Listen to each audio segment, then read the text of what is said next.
Have you ever wondered how a bowling alley works?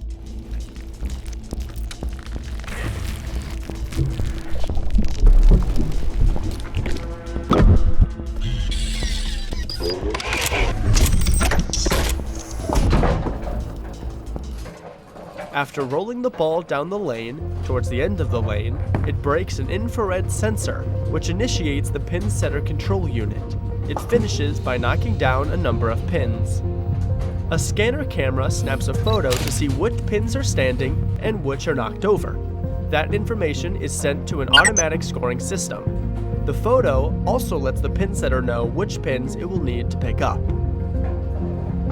The sweep wagon has two main functions.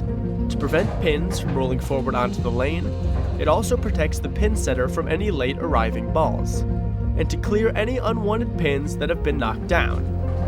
The standing pins are then replaced onto the deck and are ready for the next round. A conveyor belt in the ball pit moves the pins under a divider. The ball is too large to fit under this divider, and the transport band guides it into the ball accelerator. When it enters the ball door, it goes onto a track, a large flat belt, which accelerates the ball up a ramp, and the ball is returned to the player using gravity.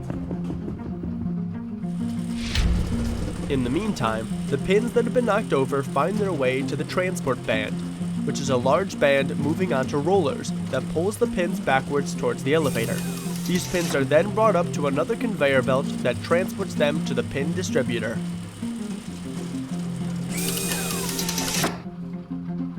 And this is how a bowling alley works. I'm Xemptful. Thanks for watching Informia.